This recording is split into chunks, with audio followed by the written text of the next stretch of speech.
New York Jets football season again. I am psyched to be back. This is episode 162 of Greenbean's Jets Pod. I'm happy that you're here. Episode 161 feels like it was years ago, guys. Years. It wasn't. It was months. But man, it's a funny thing because I just getting back into the studio and doing all the stuff.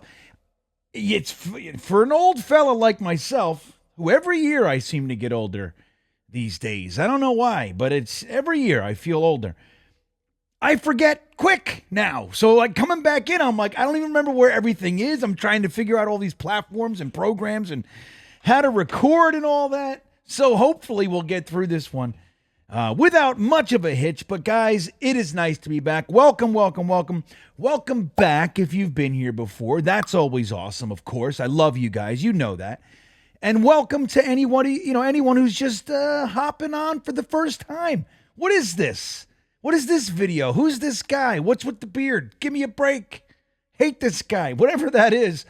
Thanks for stopping by and hanging out for a few minutes. I hope you make it through the whole show here, and we will get into all the fun things that are happening right now for the New York Jets. And wouldn't it be just a travesty if we didn't start with training camp? Because that's what this is all about right now, man. Training camp, training camp. I love training camp season.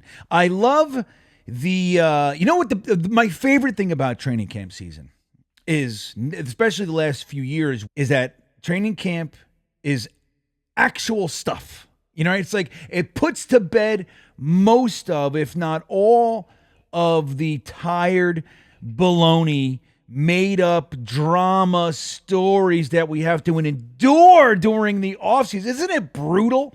How long can you talk about a guy missing 2 days of OTAs? I mean, how long? Okay, you want to say you don't think it's good? Okay, it's good. It's not a problem. It's a problem.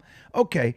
2 weeks later, we're like, and the guy's just doing whatever he wants. He doesn't care about football anymore.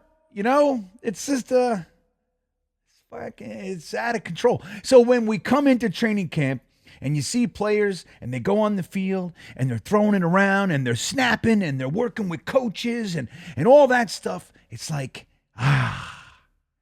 thank you. We're back.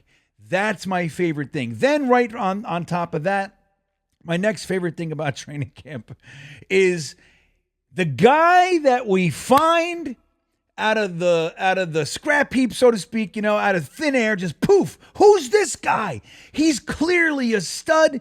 He's going to be the best thing since sliced bread, the steal of the offseason. I love that.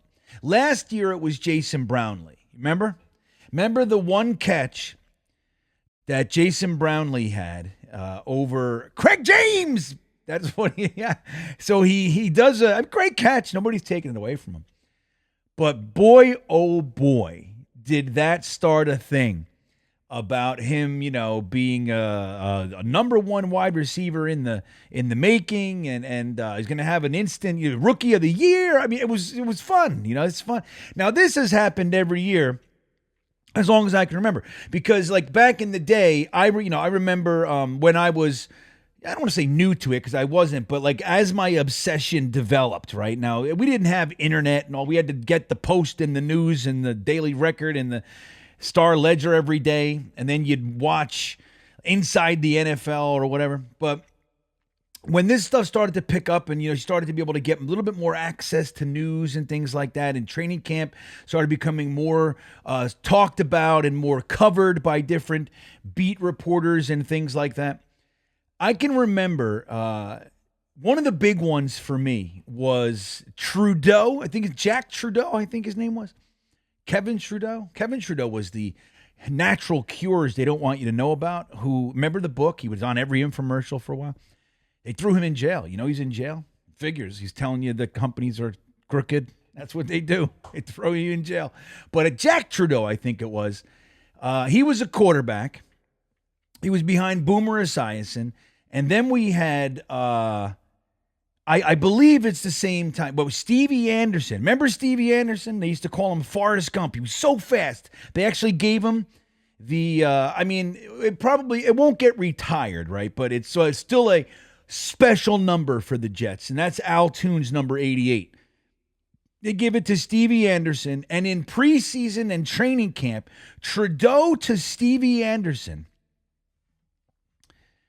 was something else. I mean, we're like, why aren't these guys? And, then they get in the game. Trudeau gets in the game for whatever, and he's happy feet Magoo. You know what I mean? He sucks. And that's just because he's the training camp. It's preseason, and that's what happens. So it happens every single year. We get these guys. Now, every now and then a guy like a Crabette, right? A Crabette, or like, oh my God, this is a 5'7" or 5'8" wide receiver from Hofstra. Just every day making plays, and he's a long shot, and then you slowly watch it, and it happens. Now, I think it was a rarity, but, it happens, so we get excited. But that's my favorite thing, every year. It's one of the best things for me is who do we fall in love with? Today, it is Takk McKinley, baby, the former first-round pick of the Falcons. Jettisoned, let go, not up to the billing, so to speak. And he's in Jets camp. And he's playing against Deculus, the offensive tackle extraordinaire, Deculus, and he has an amazing play. Now, don't take it away. I'm not taking anything away. I'm excited too. Good. It'd be wonderful if he could just come out of the gate and realize his career is in the balance and he makes good. Right? That'd be great. But he's going against Deculus, so he comes around the edge. Great timing. He times the snap perfectly and jumps, and he, not offside, but gets a good jump, and he runs around the edge to Deculus, and he eats his lunch, and then it's great, and he's done that a little bit in the second and third teams, and hey, maybe you get him some first team snaps, and let's see what he can do. All right, but it's so far that's a big one, and you got Takk McKinley are in the neighborhood, everybody. So we'll see how that goes. And look, we lost JFM, you lost Bryce Huff. Hassan Reddick is holding out. He's, hey, if there's ever a time, buddy, now maybe you can make a little name for yourself. The entrenched are JJ, Michael Clemens, and Will Mcdonald, who we're going to talk about a little bit in depth today in today's episode. We'll do that in the Intelligent Gripe. I almost forgot that existed. I just remembered right now because I'm so out of shape with the podcasting thing. So that'll be the Intelligent Gripe today. We'll do Will Mcdonald. Things are changing about Will Mcdonald. Maybe we have to look at Will Mcdonald differently. Isn't that interesting? So we'll do that. But so, hey, that's it. JFM's gone. Bryce Huff's gone. Yeah, now, in addition to Al Woods and Sheldon Rankins, who's been gone for 2 years. Quentin Jefferson. So, hey, man, there's spots. There are opportunities to be had. Now, I'm not really concerned about Hassan Reddick. Are you concerned about Hassan Reddick? It's aggravating, right? You'd rather not see it. But do you realize how stupid it would be for Hassan Reddick to not play this year? This is his contract year. He's 31 years old, I think it is. I'd have to look, 31, something like that.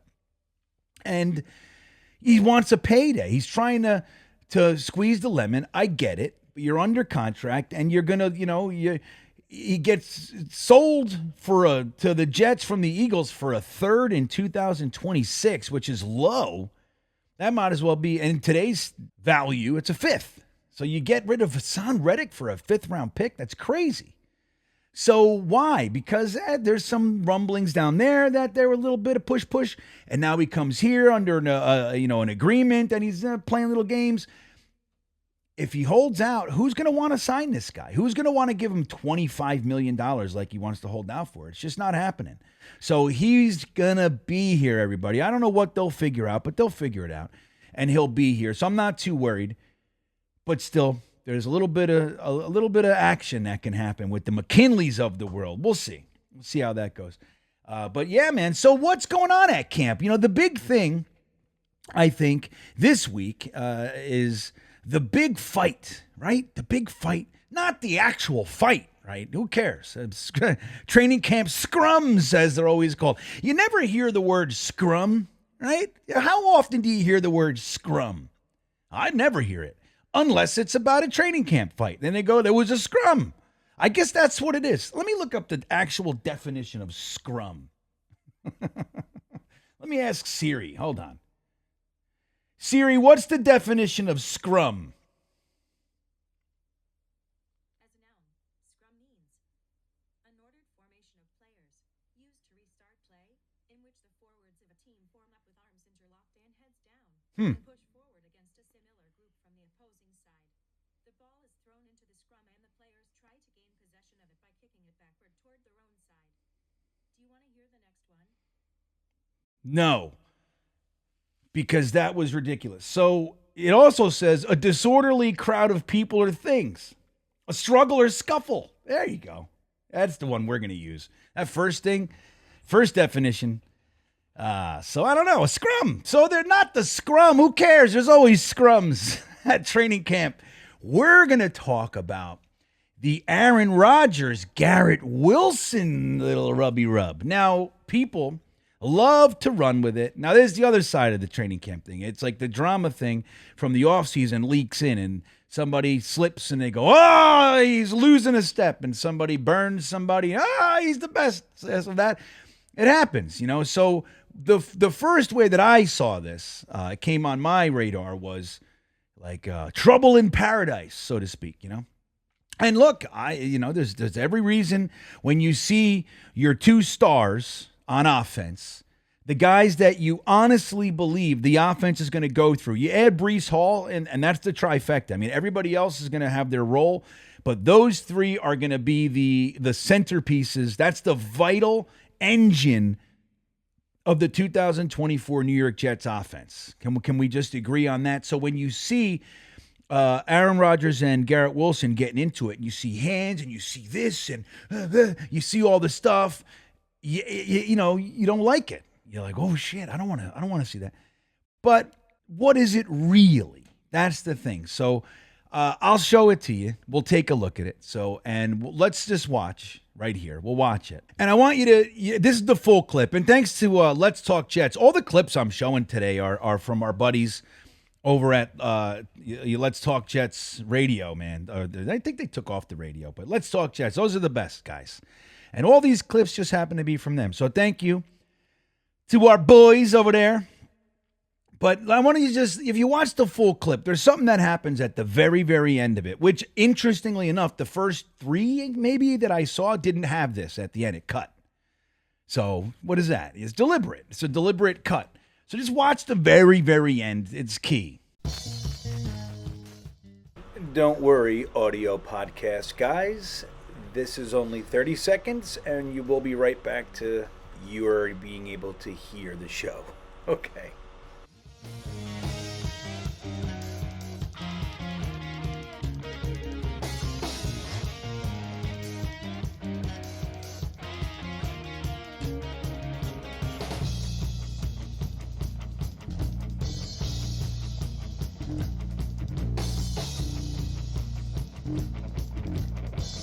Did you see it? What happened? That's what we call a handshake, which in, scrum lore, every scrum, at the end of a scrum, if there's a handshake, it usually means we're good. All right, we shake it out. Now, what, like when your dad, when you were a kid, you get into something with your cousin, he goes, now stand up and shake hands, right? You grumble, but you shake hands, that means what? It's over. Shake hands, especially if it's voluntary, if your dad's not making you do it. But the other thing that's key is you look who's right there with him. That's Sean Jefferson, our wide receivers coach, who's vocal, animated, loud. If you ever go to a practice with Jefferson there, you're going to hear a few other voices. He's the voice that you hear throughout practice. He's loud and I'm so happy that he's back, by the way. But what is he? Does he look concerned? Is he, hey, guys, comment. He's not nothing. He's letting them talk, which means what? Are they fighting or are they passionately discussing tactics, play specifics, right? That's what's going on. They want to get on the same page. Now, there was a funny joke associated with it where I don't know if it's whatever, who wrote it or whatever, but it said, Aaron Rodgers, I asked you to zig and you zagged. And then Garrett Wilson responded, well, if you came to those 2 practices, then we could have worked on that. Right? That's funny. That's a funny jab at the whole drama. Aaron Rodgers missing 2 days of practice or OTAs or whatever. That's funny. I don't know if that's really what was said. I doubt it, but it was funny. Whoever did that, good, well-placed, well-timed comedy. So, yeah, man. Now, here's the thing. Somebody was saying, look, clearly they're not on the same page and blah, blah, blue, blah, blue. Okay, they're not on the same page. Well, let me just say, if our quarterback and wide receiver are not on the same page and it looks like this, I'm going to be okay. Now, what's the downside there? The downside there is that that's only one of a few examples of where our starting cornerback, DJ Reed, was taken to school by Garrett Wilson. And you got to look at that. This is the problem with when you're watching your team practice against themselves, is when there's a great play, it's on our team. So it's like, yay, shit. That's kind of the way it goes. But really, our defense, in my opinion, is not in question. It's not to say that things can't change from year to year, but I think our defense is going to be fine. DJ Reed is a stud, in my opinion, and I'm not concerned.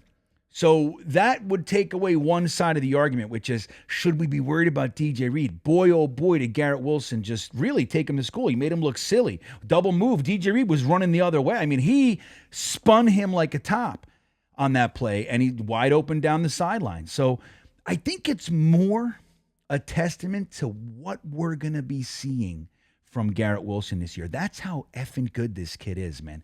Year 3, put on 5 pounds. Second year working with Aaron Rodgers. Granted, they didn't get to play the season last year, but they were ready. They're just stepping on top of that platform to get to the next level. They are working. What we're seeing is a passionate arrangement between 2 guys. Perfection. That's what they're looking for. Not good enough. It's like last year when Kuntz caught that touchdown on the wrong route. What did Aaron Rodgers say? Oh, look at you. You run the wrong route and you still get the touchdown. Lucky fella.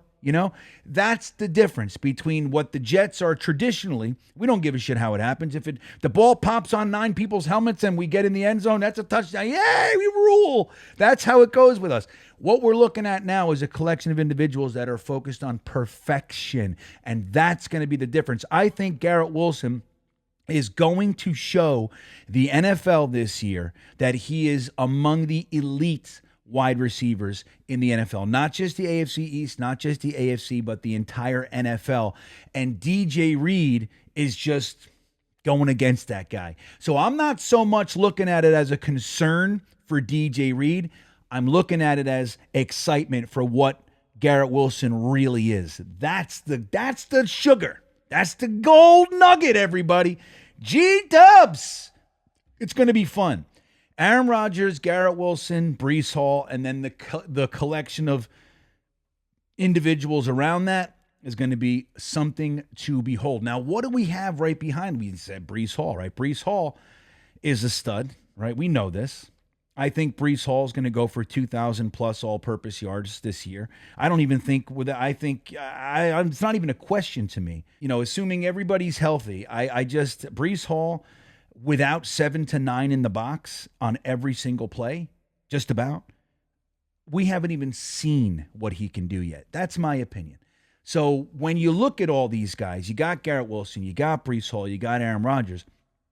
What's right behind them? Do you have a Dalvin Cook and a Michael Carter and, those kinds of guys that just, look, we liked them. We rooted for them. I'm not throwing stones per se, but this year what we did was went into the draft, got my RB1 for the Jets this year. RB1 and my RB3 for the Jets.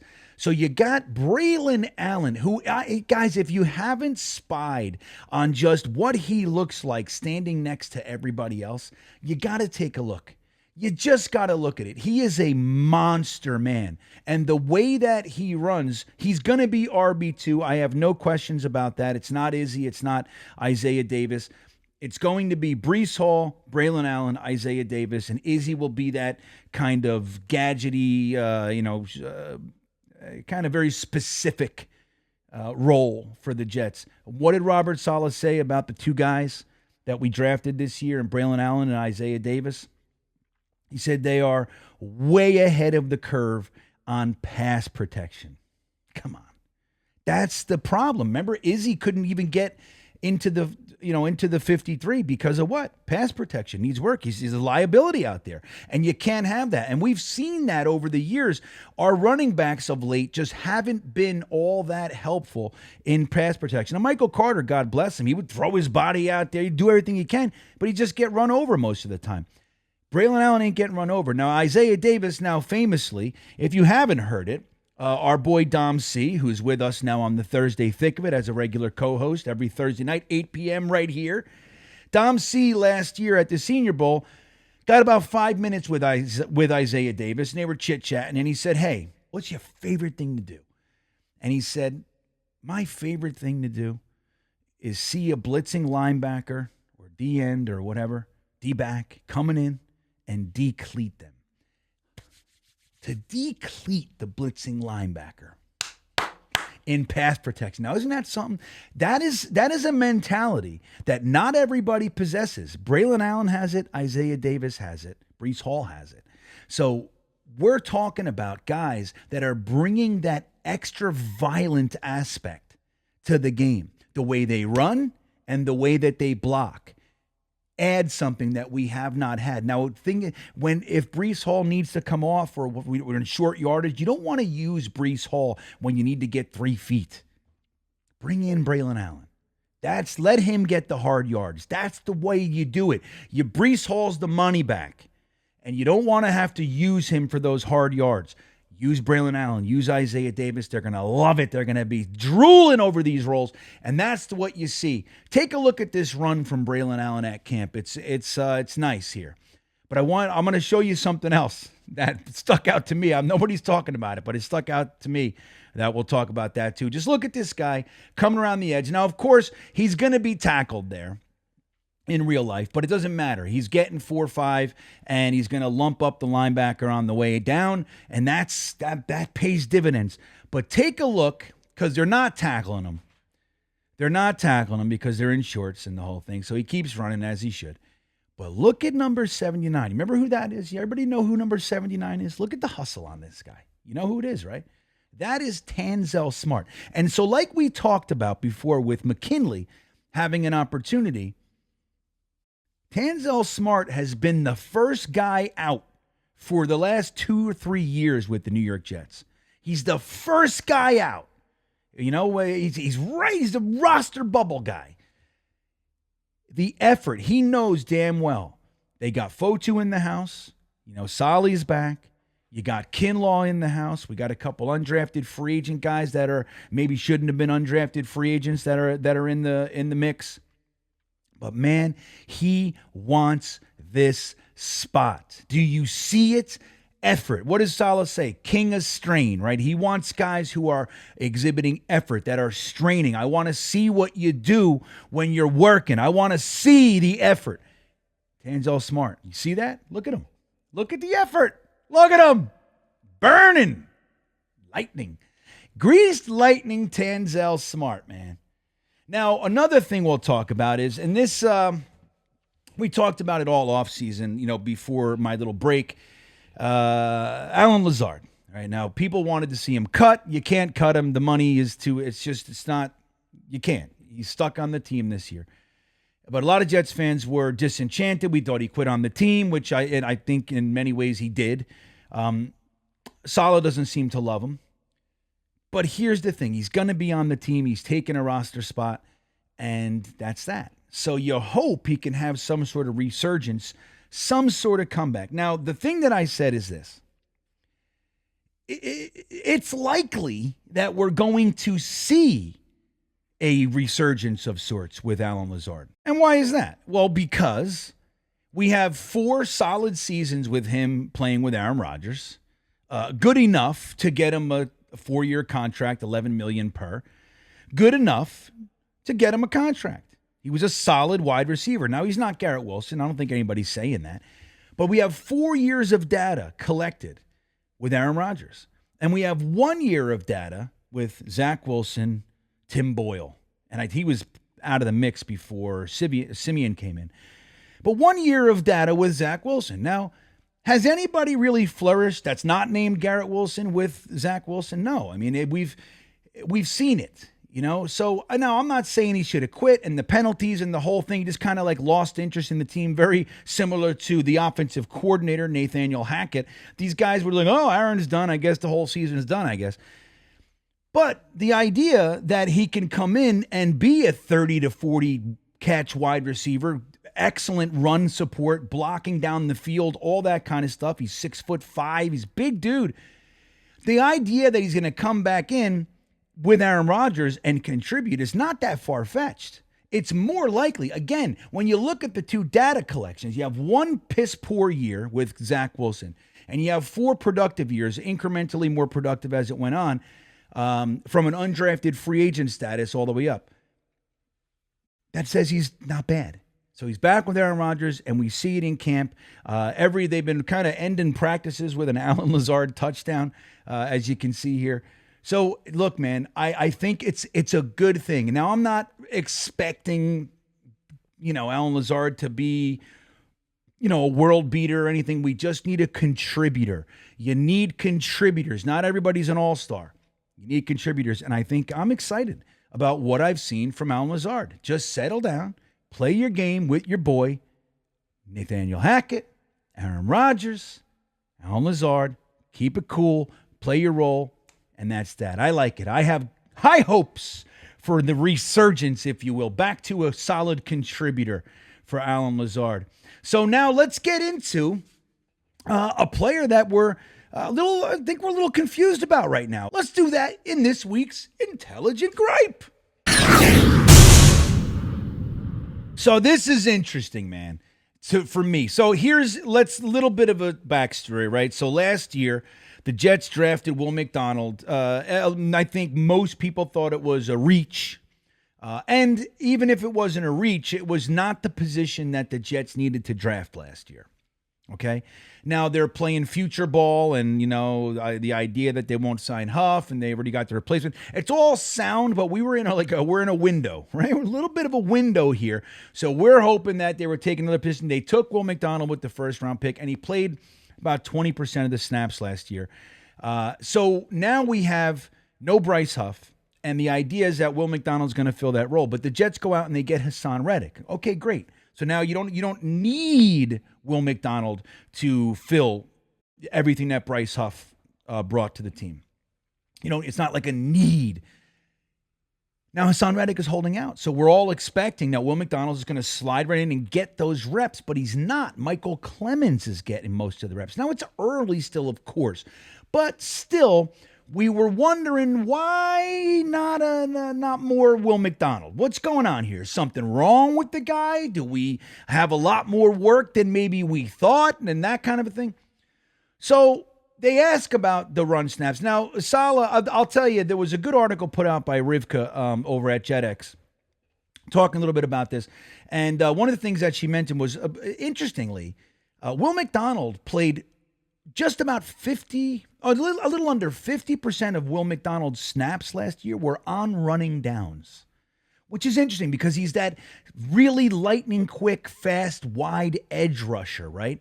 The bend, the burst, that's kind of his game. And you just naturally think that there's going to be a weakness in the run game. Saleh says, asked about him, what is it because you're concerned about him in the run game, whatever. And he says, from a run game standpoint, he plays with great leverage.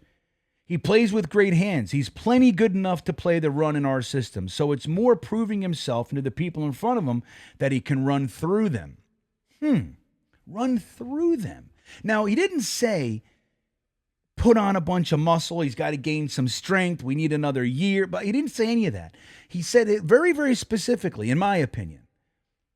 He's got to prove to himself and the people in front of him that he can run through them. So why is that important? Why?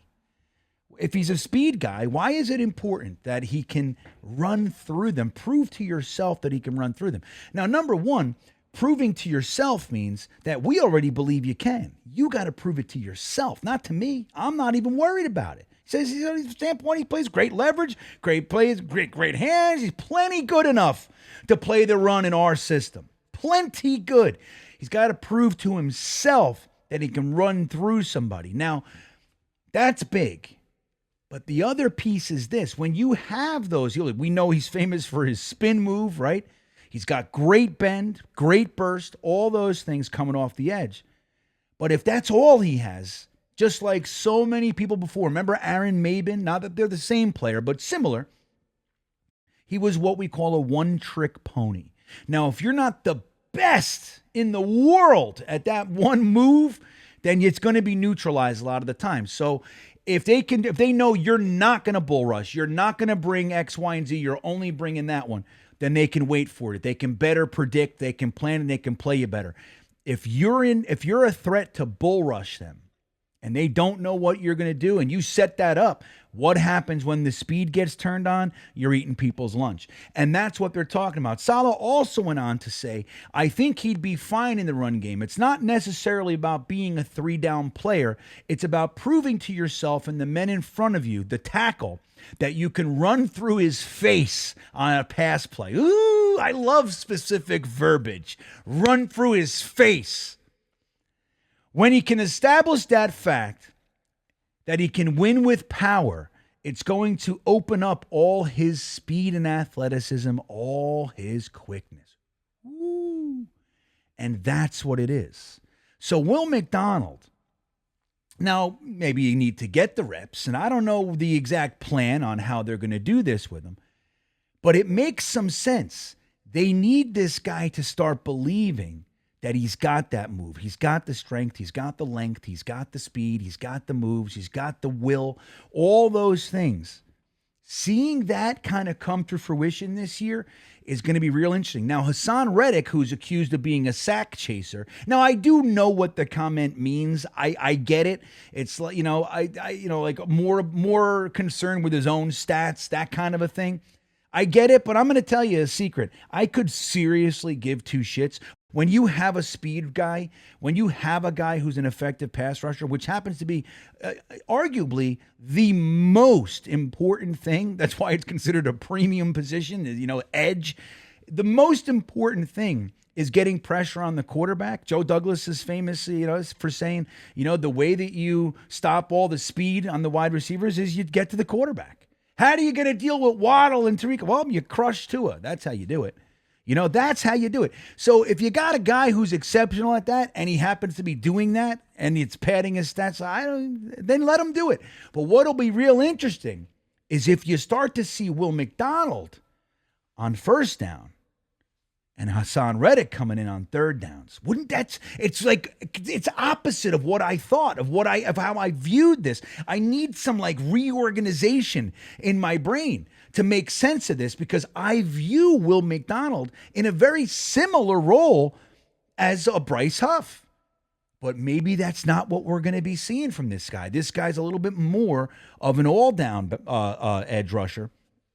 But Hassan Reddick coming in fresh on third down, just pinning his ears back, just might be what the doctor ordered. And being able to rotate these guys in, it's going to be exciting. I mean, come on. I think it's just such a cool thing that we have a first-round, highly athletic player at a premium position on deck. That is the difference from so many Jets teams in the past. Our guy up top is a scrub. The number one, our starter, is middling at best. Now we got first-round picks on deck to come in. That's exciting stuff. But listen, man, we're going to keep our eyes on training camp and all the stories. It's going to be a great, great season. We'll be back tomorrow with the Talking Jets panel, O'Leary, Ryan, and myself. Thursday, thick of it. Gunny returns this week, so it's Gunny, Dom, C, and myself every Thursday at 8 p.m. And I want to remind you guys about the Talking Jets ticket buy for September 29th against the Broncos. I am so hoping Zach Wilson is the starter. They're saying so far, not so good. Not so good. But I want him. And I think it's like the way the season's going to go, the football gods, it's too juicy. I think it'll happen. But we'll be there for it nonetheless. We have less than 20 tickets left, guys. Less than 20. We're tailgating with Tailgate Joe. We have on-field access. And don't forget, and I'll get you the details to this later, this you don't need the ticket buy to do it. But if you're going to fly in, maybe this sweetens it up if it makes sense. The Saturday before that game, we're going back to Coney Island for the third time to do our Jets chant from the top of the Coney Island Cyclone, and followed by some good quality, possibly best in the world, Brooklyn pizza, baby. That'll be our Saturday before we go to the game and watch the Jets face off against the Zach Wilson tainted Denver Broncos. It's going to be exciting. You can get in on those tickets by going to talkingjets.com. Going to be a great time, man. I cannot wait. I'm looking forward to it. With that all said, that's our show, guys. Thanks for coming and hanging out. I'm glad to be back. It's going to be a great season. You and me together again. Let's go watch the Jets actually get us a winning season. Won't that be nice? Won't that be nice? Thanks for coming and hanging, everybody. Have a great rest of your week. And as always, go Jets.